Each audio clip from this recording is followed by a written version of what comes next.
জুয়া খেলা ইসলামে হালাল না হারাম? কেউ যখন জুয়া খেলে, যারা জুয়া খেলে আল্লাহ হেফাজত করুক, কিছুদিন পর পর আর না খেললে মাথার সার্কি ধ্বংস হয়। ওই কিন্তু জানে, সব জানে যে এটা খারাপ, অমুক তমুক। হারার পরে আসি আফসোস, মাথার মধ্যে হাত, কেন যে করলাম কি। আমি জানি তো, আমাদের কাছে রুগী আসে না, কি হয়েছে, কয় যে স্যার কয়েকদিন পর ওইটাতে খেলতে যদি না যাই, মনে হয় যে দুনিয়া আর কিছু নেই। খেললাম, হারলাম, তারপরে খালি আফসোস যে কেন এটা করলাম। বিজ্ঞানীরা দেখছে যে এই জুয়া খেলার আগের মুহূর্তে তার ওই জুয়ার যে একটা থ্রিলিং, এইটার কারণে তার হাই ডোপামিন ক্ষরণ হয়। এবং এইটা ওই একবার হাই ডোপামিন যদি আপনি ওই মজাটা পেয়ে যান, তখন আর স্বাভাবিক যে ডোপামিন সেটা আর ভালো লাগবে না। এই কারণে আল্লাহ যে জুয়াতে শুধু অর্থনৈতিক ক্ষতি তাই না, আপনার ব্রেন যে আছে, ব্রেনটাও ধ্বংস হয়ে যায়। জুয়ারও খুব বুদ্ধিমান হওয়ার সুযোগে নেই। হ্যাঁ, 2-4 জন এক্সেপশনাল, সেটা আলাদা। নর্মালি যে জুয়ার সাথে আসক্ত হয়ে যাবে, তার ডোপামিন অসম্ভব বেশি ক্ষরণ হবে, ব্রেইনের মধ্যে ভূমিকম্প হবে, তার ব্রেইনের যে ক্যাপাসিটি ধ্বংস হয়ে যাবে। তাইলে জুয়া এটা কি ব্রেইনে ভূমিকম্প তৈরি করতেছে কি করতেছে না? এক কথা বলেন না কেন? তাইলে এটা আমাদের ব্রেইনের জন্য ভালো না খারাপ? খারাপ। আচ্ছা, এবার দেখেন, আপনারা অনেকেই বলবেন যে এই ইসলামের খুব ইন্টারেস্টিং একটা জিনিস আছে, সেটা কি জানেন? সেটা হলো, আপনি দেখেন অনেকের এই কথাটা আপনি শুনবেন, নিজের ওয়াইফের সাথে যে আমাদের যে সম্পর্ক, এটাকে ইসলাম কি নিষিদ্ধ করছে? কিন্তু ওয়াইফ ছাড়া অন্যদের ক্ষেত্রে কি এটাকে উৎসাহিত করছে? কেন করছে? করেনি। এইটা কেন? কারণ নিজের স্ত্রী ছাড়া অন্যদের সাথে যখন আমরা চিন্তা ভাবনা করতে যাই, তখন আমাদের ব্রেইনে হাই ডোপামিন ক্ষরণ হয়। এবং হাই ডোপামিন যখন ক্ষরণ হবে, তখন ব্রেন কি ভালো হবে না খারাপ হবে? খারাপ।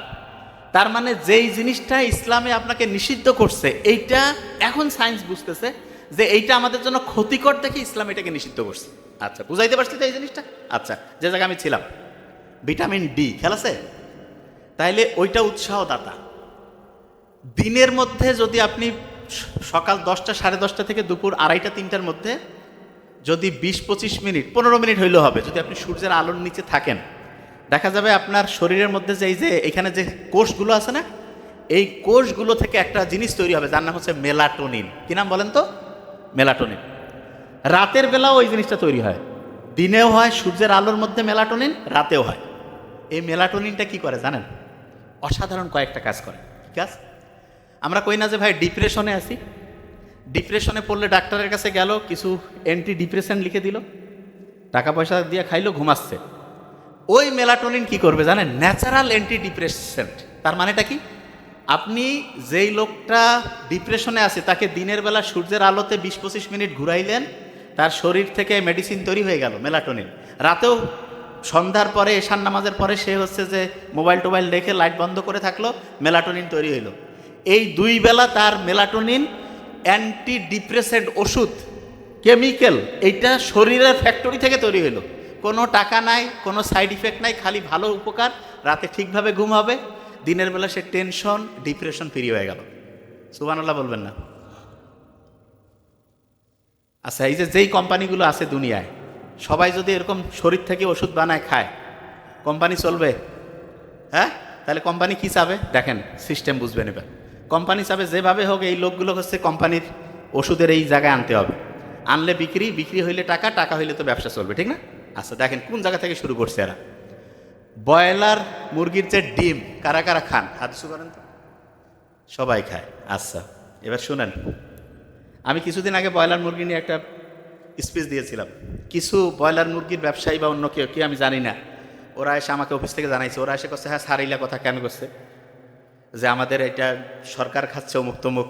আচ্ছা, সরকার কি খায় সেটা আপনাকে আমি বলি, তাহলে শুনলে অবাক হবেন। আমেরিকার প্রেসিডেন্টও কিন্তু মুরগি খায়। খুব ভালো করে নোট করেন, খুব ইম্পর্টেন্ট। আমাদের দেশের যারা খুব উঁচু স্তরে তারাও খায়, আমরাও খাই, আপনারা সবাই খান। আমেরিকার প্রেসিডেন্ট, ইউরোপের দেশের যে প্রেসিডেন্টরা, ওরা যে মুরগি খায়, ওইটার জন্য আলাদা, মুরগির চলাফেরা ঘোরাঘুরির জন্য আলাদা হচ্ছে ডিপার্টমেন্ট আছে। ওইখানে মুরগিরা দৈনিক এক্সারসাইজ করবে। তবে আপনি কী করছেন? হ্যাঁ, মানে বাজার থেকে আনলো মুরগি জব করে খাবে? নো, ওইখানে মুরগি এক্সারসাইজ করবে। এবং এক্সারসাইজের নিয়ম কি জানেন? সূর্যের আলোর নিচে তাকে এক্সারসাইজ করাইতে হবে। এবং মুরগির যে ঠ্যাং, সেইটা আবার মাটিতে মিশতে হবে। যে ভাই এটা কী বলছেন? ঘাস, মাটি, নেচারের সাথে কানেক্টেড থাকতে হবে। এইরকম করে মুরগি ঘুরতেছে ঘুরতেছে। এখন এরকম করে একটা জেনারেশন, মনে করেন একটা মুরগি আছে, ওই মুরগির ডিম দিলে পরের আরেকটা জেনারেশন আসবে না?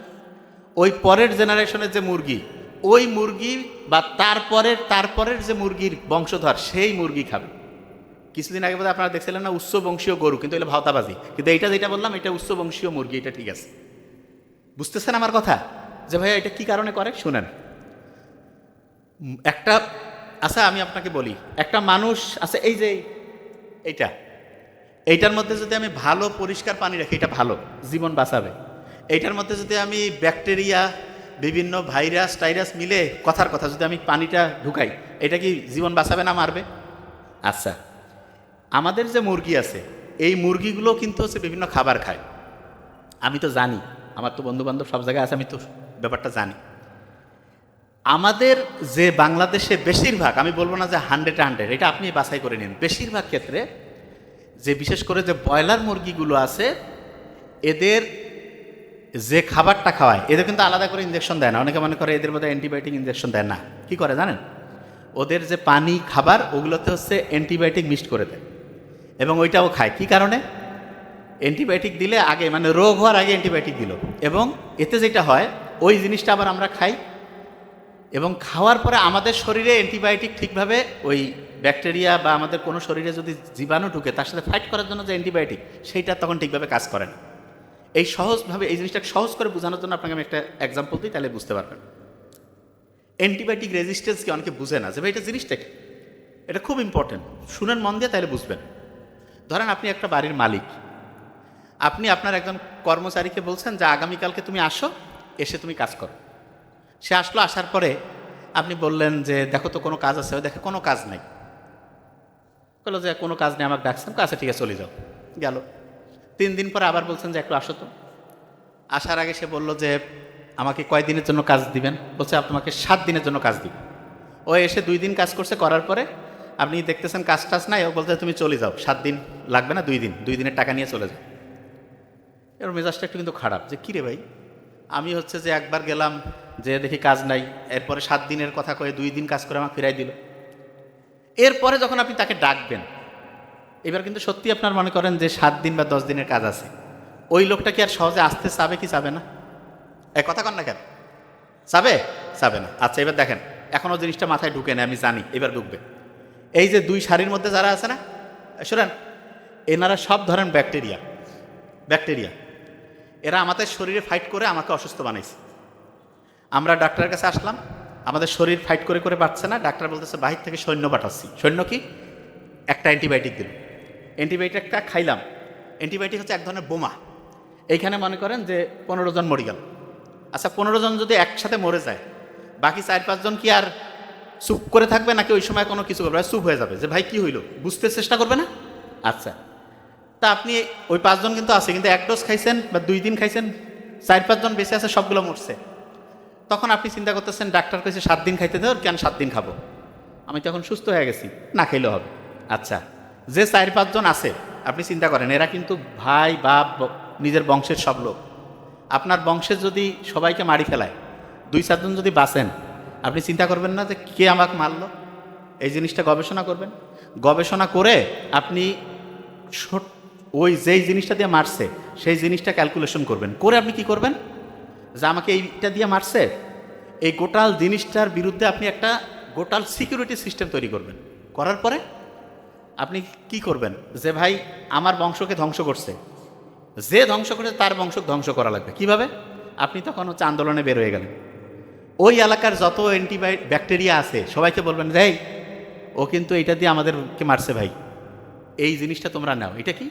যে তোমরা যখন ওকে অ্যাটাক করবা, তখন ও যে ওষুধটা খাবে, মানে যে বোমাটা মারবে, সেই বোমাটা দিয়ে তোমাকে ধ্বংস করতে চাইলে এইটা সামনে আগায় রাখবা, তাহলে তুমি ধ্বংস হবান। তাই নাকি? কয় হ্যাঁ। ও তখন ওইটা নেওয়ার পরে ও কবে যে আমাদের তো বংশে আরও এরকম আছে, হ্যাঁ সবার এটা, মানে নিজের সিকিউরিটির জন্য সবাই এটাকে জানাই দাও।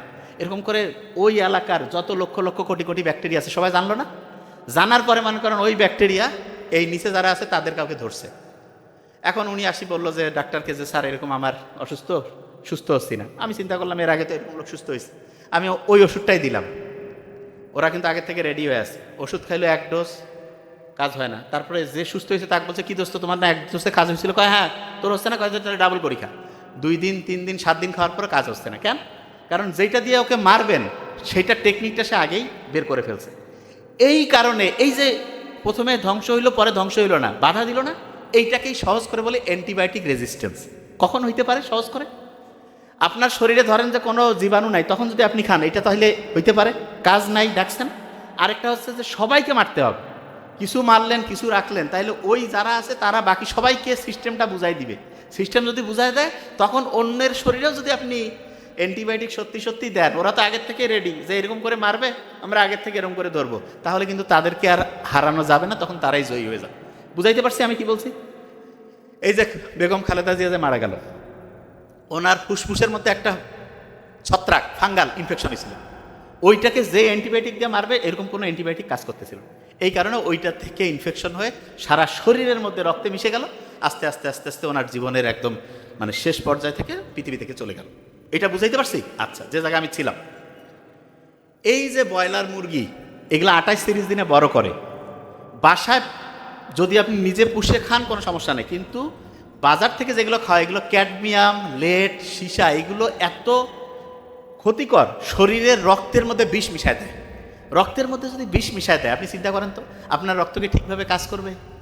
আপনার রক্ত কি ঠিকভাবে ফাইট করতে পারবে রোগের বিরুদ্ধে? আস্তে আস্তে আপনি মৃত্যুর দিকে আগায় যাবেন।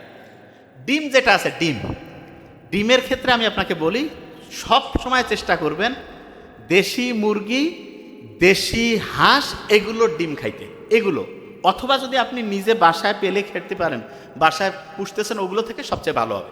আচ্ছা, যে জায়গায় আমি ছিলাম, এত লোক যে ক্যান্সার, এত কিডনির রুগী, লিভারের সমস্যা, আলসার, আজ থেকে 50-70 বছর আগে আপনি বাবা মা দাদা দাদিদের কাছে শোনেন, এত লোক কিন্তু অসুস্থ ছিল না। ছিল?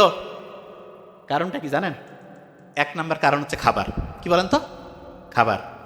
আপনি বাসায় যে এই সবজিটাও খাচ্ছেন, দেখা যাচ্ছে স্প্রে করে নিয়ে আসলো কীটনাশক।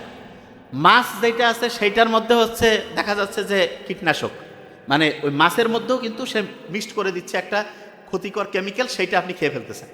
তারপরে আপনি যে চাল আছে, চালের মধ্যে ইউরিয়া মিশাচ্ছে।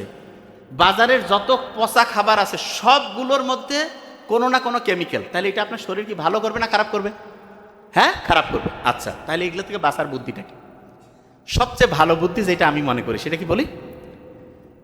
1 নাম্বার যেটা করতে পারলে সবচেয়ে ভালো, টাকা একটু বেশি হোক, অল্প খাই, সবসময় দেশি এবং ইমানদার ব্যবসায়ী যারা কোনো ভেজাল মিশায় না তাদের কাছ থেকে খায়। আর অনেক ব্যবসায়ী জানেও না যে এত ক্ষতি।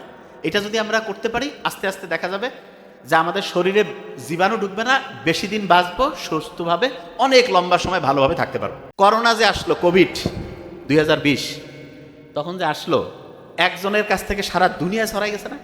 তার মানে একটা থেকে ছড়াইতে ছড়াইতে ছড়াইতে ছড়াইতে সব জায়গায় এরকম একটা উদ্দীপনা একজনের কাছ থেকে সবার মধ্যে সে ছড়াই যেতে পারে। ভিটামিন ডি এ কি উদ্দীপনা দেয় জানেন? শুনলে অবাক হবেন। ভিটামিন ডির সবচেয়ে বড় উদ্দীপনা যেটা, ওই যে বলছেন এর তো কোনো শক্তি নাই, এ কি করে উদ্দীপ্ত করে? এর সবচেয়ে সেরা উদ্দীপনা যেটা 1 নাম্বার, সেটা হচ্ছে আমাদের যে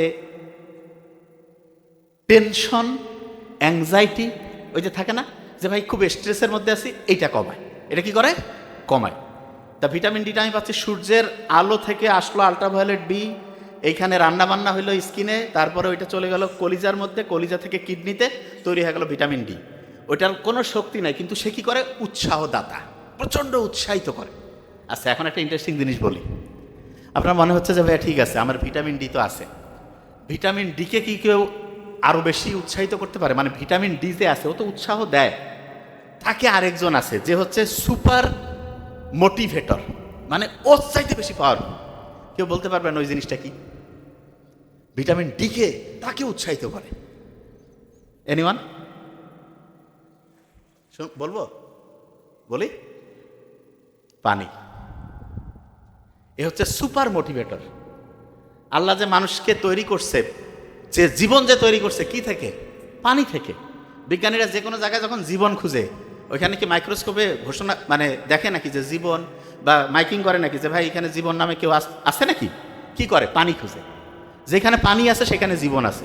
ইন্টারেস্টিং। তার মানে পানি হচ্ছে সুপার মোটিভেটর। Super motivator. এইখানে যারা আছেন অনেকেই কয় যে ভাই পরীক্ষার হলে মাথা কাজ করে না, হঠাৎ করে একটা জিনিস বলবো, এই সময় মাথা ঠিকভাবে হচ্ছে যে দেখা যাচ্ছে যে হিসাব কিতাব করতে পারছে না, মাথার মধ্যে ব্যথা লাগতেছে, তারপরে কেন জানি একটা মনের মধ্যে একটা অশান্তি আছে না। শোনেন, যতগুলো সমস্যা এরকম আছে, দুইটা সহজ সমাধান আছে, জাস্ট টু। তার মধ্যে প্রথমটা কি জানেন? খুব সহজ। প্রথমটা, আল্লাহ তো এমন সায়েন্টিফিক, যে কোনো প্রবলেমে আপনি পড়বেন, আল্লাহ তো জানে যে বান্দা এই প্রবলেমে পড়বে। এখন মনে করেন রাত 2টার সময় সমস্যা, আপনি ওই সময় দোকান বন্ধ, যে কী করবেন? বাঁচতে পারবেন না তো। আল্লাহর কাছে কোনো টেনশন নাই। যে কোনো শারীরিক প্রবলেম কীরকম হইতে পারে? ঘুম আসতেছে না, মাথা ব্যথা, খাবারের রুচি নাই, বুক ধরফর করতেছে, তারপরে মুখ শুকায় যাচ্ছে, ভয় ভয় লাগতেছে, মেজাজ খিটখিটে, আছে না এরকম? এই সমস্যাগুলো খুব কমন, প্রায় হয়। একটা বুদ্ধি, সেটা কি? সেটা হচ্ছে আমাদের গোটাল শরীরে লক্ষ লক্ষ কোটি কোটি নার্ভ আল্লাহ রাখছে, তার মধ্যে একটা নার্ভের কন্ট্রোল একটা মাত্র আল্লাহ আমাদের হাতে দিছে। এখন যে কেউ বলবে আল্লাহ এত কেন কৃপণতা করলো, মনে হয় মাত্র একটা দিছে। আল্লাহ জানে যে একটা দিয়ে কাম হবে, সুপার। কীরকম? ওই নার্ভটা যদি আমি শান্ত করি, ও মুহূর্তের মধ্যে লক্ষ লক্ষ লক্ষ লক্ষ কোটি কোটি নার্ভ সবগুলো শান্ত করবে। খেয়াল করেন তো, একটু আগে কি বলছিলাম? সেন্টারে একজন যদি ভালো হয়, সব ভালো হবে। একটা নার্ভ যদি শান্ত হয়, সব শান্ত হবে। একটা যদি অশান্ত হয়, সব অশান্ত হবে। এখন অনেকে বলতে পারে যে ভাই, ওই নার্ভটা শান্ত করার বুদ্ধি কি? খুব সহজ একটা বুদ্ধি আছে, সেটা বলবো। আপনার ওই নার্ভটা আছে আমাদের ডায়াফ্রাম, বদ্ধচ্ছদটা, পেটের এইখানে মনে করেন, ওইটার সাথে কানেকশন। এই জন্য পেট চিরে ওইখানে শান্ত করা লাগবে না, খুব সহজ বুদ্ধি দিছে। দেখেন আল্লাহ কত সায়েন্টিফিক। আমরা প্রতি মুহূর্তে শ্বাস নিচ্ছি না? নিশ্চিত নাকি বলা লাগে যে ভাই শ্বাস নেন, নাহলে কিন্তু মরে যাবি, বলা লাগে? সবাই শ্বাস নিচ্ছে। এই শ্বাসের সাথে ওই নার্ভটার কানেকশন দিচ্ছেন। দেখেন কত ইন্টারেস্টিং এবং কত সায়েন্টিফিক। পৃথিবীতে কি এরকম লোক আছে নাকি যে বাঁচিয়ে আছে কিন্তু শ্বাস নিচ্ছে না? এরকম আছে? শ্বাস নিবেই। আপনার কাজটা কি জানেন? যখন এরকম যে কোনো টেনশনের অবস্থায় পড়বেন, কিচ্ছু না, 3 থেকে 5 বার 10 বার বুক ভরে শ্বাস নেবেন, ধরে রাখবেন, ছাড়বেন। একটু করেন তো, এখনই ভালো লাগবে। নাক দিয়ে,